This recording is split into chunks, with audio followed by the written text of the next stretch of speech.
Good morning everyone. আজকে আমার মনটা অনেক বেশি ভালো, কারণ ওয়েদারটাও আজকে খুবই সুন্দর।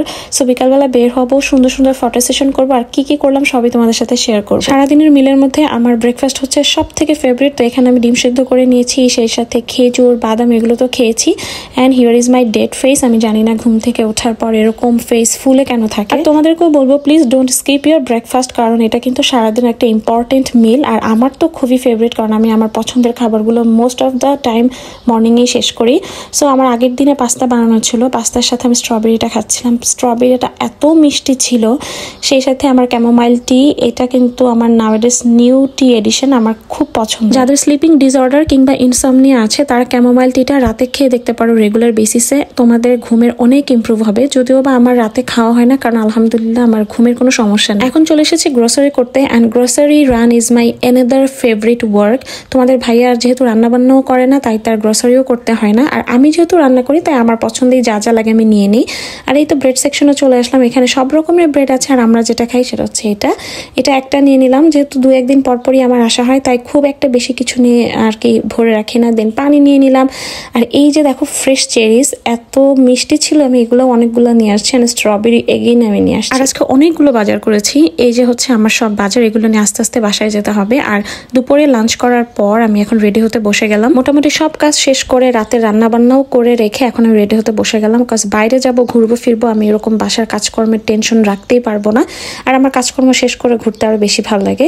সো এই যে রেডি হয়ে যাচ্ছি, আর তোমরা অলরেডি আমার এই মেকআপ ভিডিওটা তো দেখেই ফেলেছো। শুধুমাত্র রেডি হয়ে ঘুরতে যাওয়ার এই কাজটাই হচ্ছে আমার কাছে সব থেকে সুখের। আমি যতই অসুস্থ থাকি, ভালো না থাকি, কেউ আমাকে ঘুরতে যাওয়ার কথা বললে না, আমি একদম বাসায় বসে থাকতে পারি না।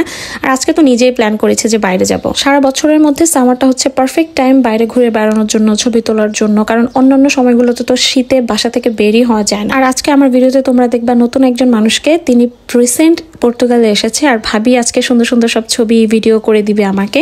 সো আমরা দুজন বের হয়ে গেলাম। আর পার্কে সেদিন এত মানুষ ছিল, literally bridal shower, birthday party, মেলা, মানে সবকিছুই হচ্ছিল। প্রথমে আমরা ভেবেছিলাম কাছেই একটা জায়গায় যাব, বাট পরে দেখলাম পার্কে এত সুন্দর সানলাইট, এত সুন্দর ওয়েদার, আর ভিউ তো অসাধারণ। সো পরে আর যাওয়া হয়নি। আর তোমরা তো দেখতেই পাচ্ছ চারপাশে কি সুন্দর গ্রিনারি সিন। এরকম ওয়েদার না সারা বছর থাকলে খুবই ভালো হতো। আর আমার সেদিন বাসায় ফিরতে মন চাচ্ছিল না, এত ভালো লাগছিল বাইরে। সো তারপর আরেকটু ঘুরলাম, কিছুক্ষণ গল্প টল্প করলাম। ভাবি যেহেতু নতুন এসেছে, তাকেও একটু সবকিছু দেখাচ্ছিলাম। আর এখানে দেখো ছোট ছোট মেলার মতন বসেছে। এখানকার মেলাতে আমি তেমন একটা ইন্টারেস্ট পাই না, আমার খুব একটা ভালো লাগে না, বাট তারপরও দেখতে তো খারাপ লাগছিল না। আর পাশেই নাকি একটা মেলা হচ্ছিল, যেটা আমরা জানতাম না বলে আর যেতে পারিনি। সো নেক্সট আমি ট্রাই করবো ওই মেলাতে অ্যাটেন্ড করতে আর সুন্দর একটা ভিডিও বানাতে। And look at this cute food cart. আমার এরকম ছোট্ট কার্টগুলো দেখতে যে কি ভালো লাগে। এরকম ছোট ছোট মেলাগুলোতে অনেক বাচ্চারা আসে, ওরা খুবই এনজয় করে, দেখতেও ভীষণ ভালো লাগে। আর যেই জিনিসটা আমার সব থেকে খারাপ লাগে তা হচ্ছে ওদের পেটস নিয়ে আসে। আমি কুকুর অনেক ভয় পাই আগে থেকেই, বাট নাওয়াডেজ আরো বেশি মনে হয় যে ভয় পাই। তো ওই দিন এত কুকুর ছিল, তার উপর একটা প্রতিযোগিতার মতন ছিল। আমি দেখলাম প্রায় 50-60টা কুকুরের মতন হবে, একসাথে কোনো একটা দিকে যাচ্ছিল। তো এনিওয়ে আমরা চলে এসেছি ডন ফরমেজি পিজাতে। এখানে আমার বার্থডের পিজা খেতে আসছিলাম। তোমাদের যদি ব্লগটা কারো মনে থাকে তাহলে তোমরা নোটিস করতে পারো। অনেক তো ঘুরেছি, ছবি তুলেছি, এখন এত ক্ষুধা লেগেছে, তাই আমার পছন্দের জায়গাটাতে চলে আসলাম। আর ভাবিকেও ভাবলাম একটু দেখিয়ে নিয়ে যাই। তো আমরা অর্ডার করেছিলাম আতুম পিজা, মানে টুনা মাছের যে পিজাটা সেটা, কারণ চিকেন তো অবশ্যই হালাল না। তো এই তো পিজা এনজয় করছিলাম। পিজাটা ভীষণ মজা ছিল অ্যাজ ইউজুয়াল। আর আমি যে কি ক্ষুধার্ত ছিলাম। কাছকিনারে আসলে ওরকম ভালো কোনো রেস্টুরেন্ট ছিল না, যা ছিল বেশ দূরে। আর অত দূরে এখন আমাদের যাওয়ার সময় নেই, কারণ মাগরিবের আগে অবশ্যই আমার বাসায় ফিরতে হবে। রেগুলার সাইজের পিজাটা আমাদের দুজনের জন্য এত বেশি হয়ে গিয়েছিল, একবার তো ভেবেছিলাম পার্সেল করে বাসায় নিয়ে আসতে হবে। তারপর দুজনে ঠেসে ঠুসে খেয়েছি, মানে আমি একটু বেশি খেয়ে ফেলছি।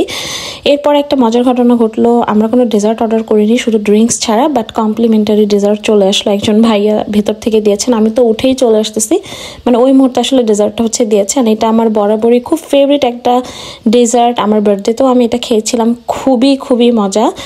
একদম টপে হচ্ছে ব্ল্যাকবেরি আইসক্রিম, আর নিচের ফাস্টটা তো খুবই মজা, মানে চকলেট ফাস্ট। দেন আমি বাসায় চলে আসলাম, পেটটা তো একদমই ভরা, খেতেই পারছিলাম না। তারপরও একটু প্যানকেক বানিয়ে খেয়ে রাতে ঘুমিয়ে পড়লাম। সো এই হচ্ছে আমার আজকের ছোট্ট একটা ব্লগ। তোমাদের কেমন লাগলো প্লিজ আমাকে কমেন্টসে জানিও।